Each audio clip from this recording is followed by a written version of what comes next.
Hello everybody, this is Preacher Sean McMahon. We are now at part 2 of our study of the past fulfillment of the final chapters of the book of Revelation. In the previous installment, we established that the great white throne judgment prophecy was synonymous with the destruction of the heavens and the earth prophecies in the Old Testament and referenced by Christ and the epistle writers. And that this in turn is a prophecy of the end of the Mosaic covenant age, which came about when the temple and its priesthood were destroyed in AD 70. So this brings us to the next part of Pastor Bob Pete's question, because YouTuber Pastor Bob Pete had a question about my original video, Full Preterist Eschatology 101. So that's what's been the inspiration behind this study on Revelation. So Pastor Bob Pete had a long question, and we're getting to the next part of it, which was about the New Jerusalem. Now, Revelation 21, verse 10 says that St. John is taken in the Spirit to a mountain great and high, and he is shown the holy city of Jerusalem coming down out of heaven from God, shining with the glory of God. And the futurist interpretation of this prophecy is that this is yet to come. But this is incorrect, and this is fairly simple to show from the Bible. Now, according to St. Paul, the reality of this vision, this mountain vision, was already fulfilled by the time of the writing of the epistle to the Hebrews, because he writes clearly in this epistle about that mountain and the city in chapter 12, verse 22 in the epistle to the Hebrews. And he says, to the first generation of Christian believers, he says, you have come to Mount Zion, to the city of the living God, the heavenly Jerusalem. So it's right there in the book of Hebrews. It's plain as day. St. Paul is saying to this first generation of Christians that they, just like St. John in his vision, had come to the heavenly Jerusalem. Now, it shouldn't surprise us that St. John is seeing a vision of something which had already been fulfilled, even in his own time. We often think of Revelation as a prophetic premonition, but in the first chapter of his Revelation, the Lord commands John, write down the things that you have seen, and the things that are, and the things that will happen after this. So he's commanded not just to write down things that would happen in the future, but also things that were going on in his own time. And more than that, not just that, but things that he had already seen. And that's important, because John had seen this city, this holy city, descend on Pentecost. He'd seen that happen. And he'd seen it descend on Pentecost just as it was foretold by the prophet Joel. And Peter, the apostle Peter himself, declared that Joel's prophecy was fulfilled in that day on Pentecost. He says, what you're seeing today, right now, here on Pentecost, all of us speaking in tongues, etc. This isn't drunkenness, but you're seeing that which was spoken of by Joel. Now you can find all this in the book of Acts, chapter 2. But Peter, in this discourse on Pentecost, he actually quotes Joel's prophecy. Peter says, quoting this prophecy, Peter says, in the last days I will pour out my spirit on all people. So Peter starts with Joel's words, saying, in the last days. And by starting with this, Peter is showing that he was very clear that the last days were upon his generation, because he's saying this is being fulfilled. This prophecy is being fulfilled right now. This prophecy which begins with, in the last days, I will pour out my spirit on all people. So here's the prophecy that Peter quotes. He says, in the last days, I will pour out my spirit on all people. Your sons and daughters will prophesy. Your young men will see visions. Your old men will dream dreams. Even on my manservants and my maidservants, I will pour out my spirit in those days, and they will prophesy.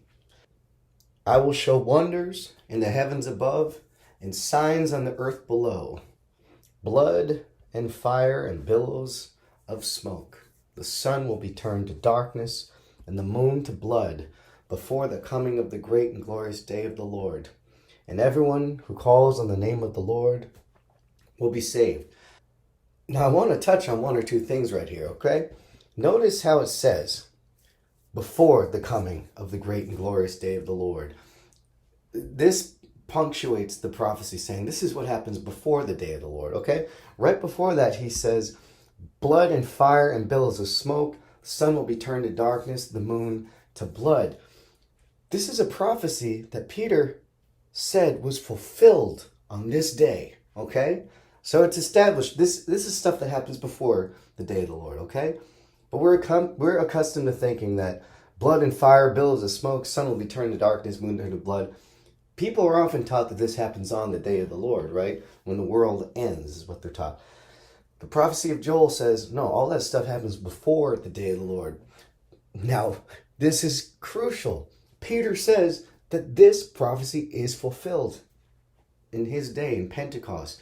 That means the sun already was turned to darkness, the moon to blood, right? Why do you think the gospel writers made a point to say that when Christ was crucified, that there was darkness on the earth, etc.?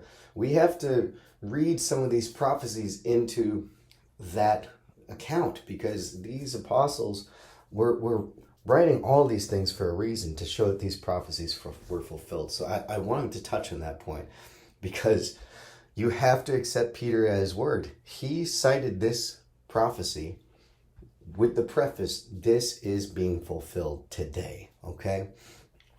Now, there's something interesting about this prophecy of Joel and Peter's quoting it, because there's more to this prophecy of Joel's, which Peter did not relate, but which his Jewish listeners would have known. Here's the rest of the prophecy following: everyone who calls on the name of the Lord will be saved. That's where Peter left off, but here's where Joel goes on.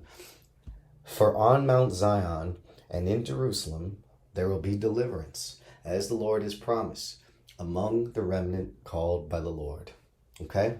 That's the rest of Joel's prophecy, but in the place of these words, which Peter's listeners would have expected to hear next, Peter spoke instead of Jesus. Of Jesus. And this is on purpose.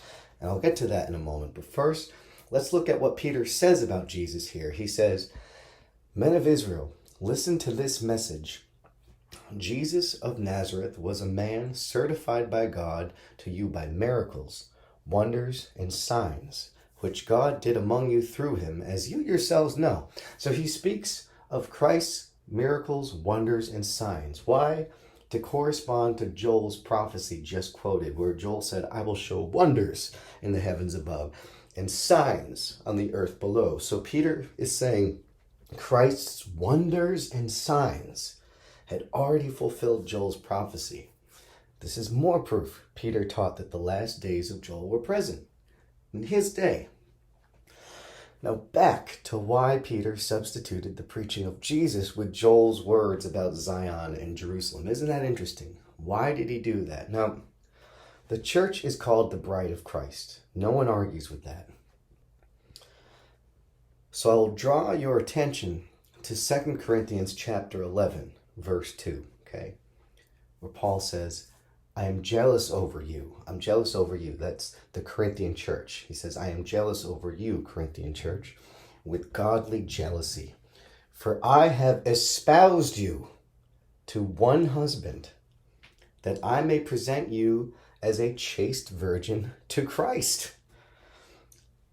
St. Paul speaks as if he, like a priest or officiant at a wedding, has already espoused the Corinthian church to her husband like a chaste virgin, like a bride to her husband.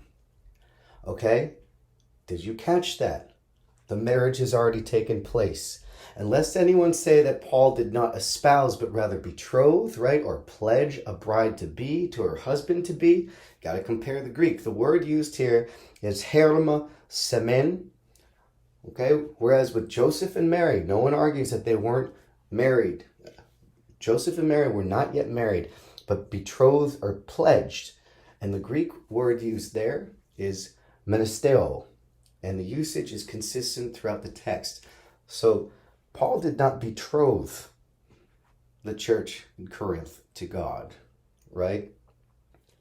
He espoused them. He married them like a priest. He married them together. He espoused them together. Doesn't say like a bride to be with a husband to be. It says, I espoused you to one husband. Okay? Now, by the way, lest anyone think that I or even St. Paul claimed that he was the one who joined together the church in Christ, right? Christ himself shows that only God presides over a marriage.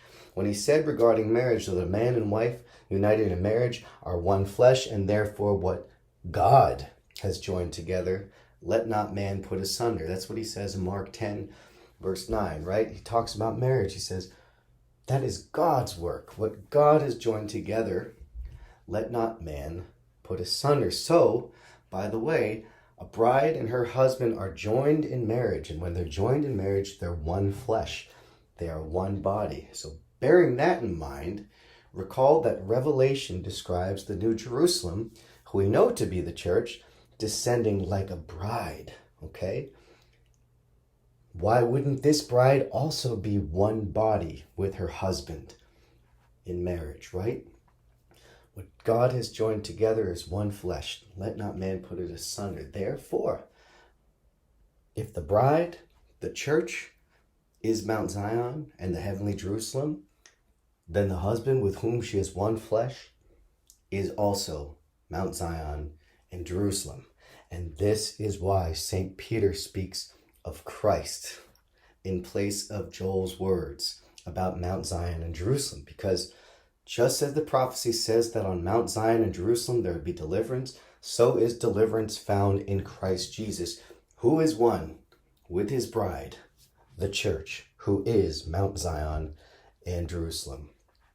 The marriage of Christ and his church is very, very important, because without a marriage, there can't be a wedding feast, okay? And it's precisely to a wedding feast that Christ compared the coming of the kingdom, the day of the Lord. So, bearing that in mind, we will continue this discussion about the wedding feast in the following part to come. Thanks for listening.